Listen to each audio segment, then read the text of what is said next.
علامه محمد یوسف بن نوري رحمه الله په معارف السنن کې داسې لیکي طالبانو ورونو دی داسې وایي وعلى هذا فالتغليس بالفجر والتعجيل بالظهر افضل عندنا اذا اجتمع الناس. اسفار مستحب ده د احناف په مذهب، خو که خلک داسې یو پیښه راوسوله چې دا خلک ټول چاته راجمول تیار، دا دې کلي خلک تیار په غلاس کې ټول راجمول، بیا مستحب په دې غلاس کې ده. تاسې غوږ ونیسئ وعلى هذا فالتغلیص بالفجر والتعجیل بالظهر. ظهر کې ابرات په صیف کې ده که نه، خو که دا ټول خلک مثلا په دغه ورځ باندې دې کلي کې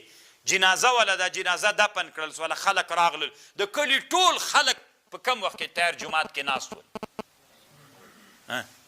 په دا اول وخت د ګرمي کې موجود ول، نو دا چې ته دا بیچارهګان انتظاروي چې چاته انتظار سي چې ور ابراد وخت راسي. نو ابراد طالبانو مطلقا حنفي فقهاو ویلی ده که د دې وجې نه خلک راتللی نسي چې دلته سیار خلک دي دلته په دا نن ورځ بیا مستحب څه وخت ده؟ همدا په اول وخت کې د تعجیل لیوار مستحب ده. خبر پوهېږئ طالبانو؟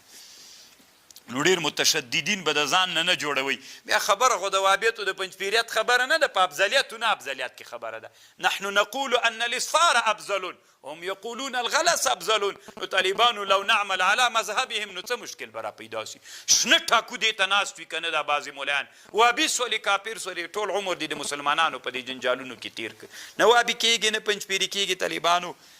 احادیث معلول بالعلل دي. نو علت تکثیر الته طالبانو بي دلته په عادي وخت کې تکثیر دلته موجودیږي، په روزه کې تکثیر الته موجودیږي. غلس کې طالبانو مونځ مستحب ده په روزه کې. دا خو څه کوي چې ته وایې چې پنجبیري کېږي وابیږي. وعلى رغم ونوفهم اسفار دې ته ویل کېږي طالبانو ورونو چې کله ښه رڼا راوخیزیږي. ما مخکې درته وویلې حنفي فقهاوي ابتدا بم په اسفار کې کوي، انتها بم په اسفار کې کوي، سنت بم په اسفار کې کوي، او دومره وخت به پرېږدي مرخاته ته به دومره وخت پاتې که مونځ پاسې څو دومره رڼا احناف ښیي طالبانو. خبر خو پوهېږئ ځه دا خو طالبانو دا اوس چې موږ دا مذهبونه دلته وایو که نه، دا ترمیزي کې یا په بخاري کې چې کوم مذهبونه را روان دي دا ټول فروعي مذاهب دي. دې کې طالبانو موږ دا مقصد نه ده چې خپل منځ کې سره وجنګي، دا هسې خپل ذهن خلاصوو چې څه چل جوړېږي ترنه. موږ په دې باندې طالبانو بیا هېڅکله په دښمني اخته نه سو. دا طالبانو امام شافعي صاحب هم د موږ قرة العیون ده او فلان هم ده او فلان هم ده، داسې فروعي مسایل دي. ځه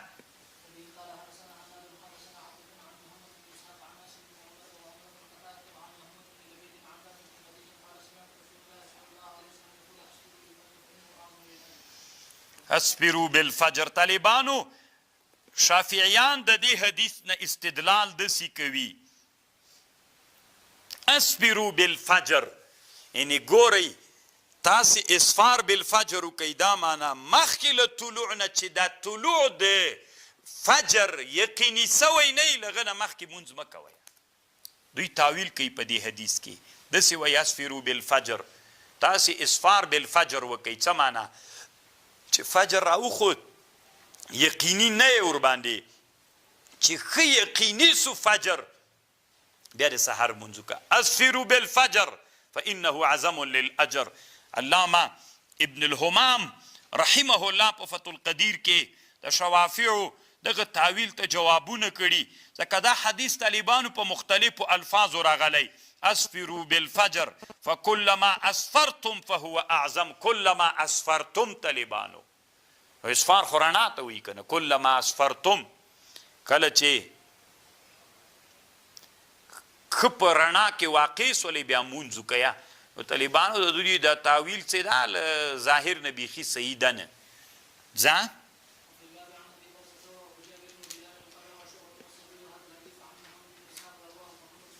او تاسې د یو ټکي ته فکر وي طالبانو ورونو دا اختلاف په افضلیت او په عدم افضلیت کې ده، په رواتوب و نارواتوب کې نه ده، صرف افضلیتو.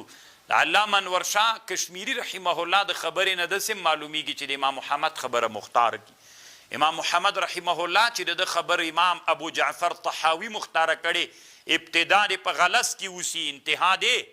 یعنې داسې حالت کې د جمع ودرول سي ځتي چې پوهېږي چې راتلونکي 3-4 دقیقو کې غلس ختمیږي یا یو رکعت په غلس کې ادا کیږي بل رکعت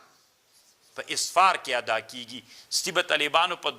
دواړو حدیثو باندې عمل وسی نو دا هم ډېر خوندور مذهب د طالبانو چې په دواړو حدیثو عمل وسی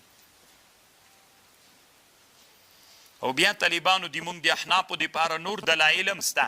یو د بخاري او د مسلم حدیث ده ما رأیت رسول الله صلی الله علیه وسلم صلى صلاة لغیر وقتها الا بالجمع فإنه جمع بين المغرب والعشاء وصلى الصبح من الغد قبل وقتها والمراد قبل وقتها طالبانو یعنی تیار په حالت کې دا بخاری کې د موږ د احنافو دپاره ګوره طالبانو نبی علیه السلام هر مونځ په خپل وخت کې کو یو په مزدلفه کې د سهار مونځ په خپل وخت کې ونه که څنګه خپل وخت کې ونه که یعنی غلس و تیاره کې وکړه خو دې نه معلومیږي چې د رسول صلی الله علیه وسلم په زمانه کې د هغه کې مونځ طالبانو غلس کې د موږ د احنافو مذهب مونځ په غلس کې د مزدلفه کې الله مو ورولې طالبانو مزدلفه کې مونځ په غلس کې ده ځکه مونځ چې په غلس کې وکړي چې بیا هغه دعاوې وقوف به کوي تر مرخاته پورې که نه نو دلته رسول صلی الله علیه وسلم هر وخت مونځ په خپل وخت کې کو یو د چا مونځ په خپل وخت کې ونه که د مزدلفې کې مونځ په غلس کې وکړه خو دې نه معلومیږي خپل وخت بیا نو کم یو اسفار مونځ دا د موږ د احنافو دپاره بل دلیل ده او بل دا د طالبانو علامه انور شاه کشمیری رحمه الله وی دا د نبی علیہ السلام تعامل چې و دا مختلف و کله به تغلیظ کو کله به اسفار کو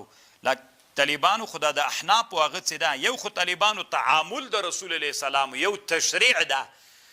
اخو تعامل عمل د رسول الله سلام کله به غلس کو کله به اسفار کو اما کوم قانون چې شرعي کې خودلې ده هغه دا د اسفروا بالفجر فانه عظم للاجر فعل طالبانو هغه نوي قانون تشریع نوي قانون تشریع قول وی طالبانو نو دا قول اسفروا في الفجر فانه عظم للاجر او د موږ د احناف یو هغه رایه دا هم ده حنفي فقهاوی د موږ د احناف حدیث چې دا قول ده او د دوی حدیث چې دا فعل ده د اصول فقه د علماو رایه دا ده چې کله معارضه د قول د فعل راسي ترجیح چاته وي او بل د موږ بل مذهب دا د طالبانو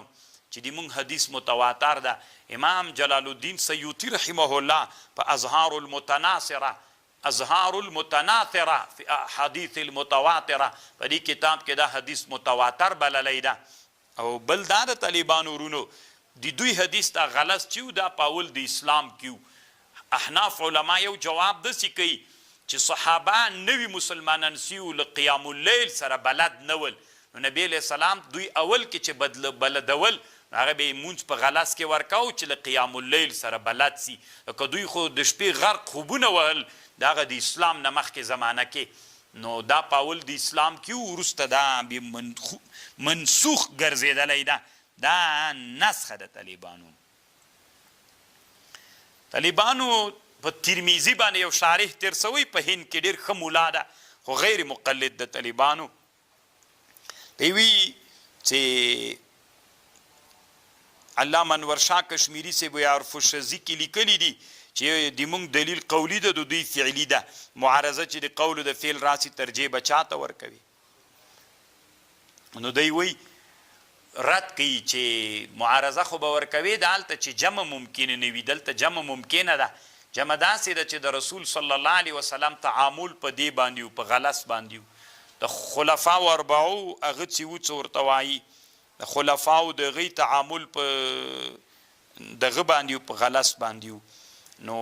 علامه بنوري رحمه الله بیرته په صاحب د تحفة الاهوزی باندې هغه کړی سید رسول الله سلام تعامل ثابت ته په غلس باندې خدا غلس طالبانو دوام یې نه ده ثابت چې رسول الله په دې دوام بیا کړی که نه ده کړی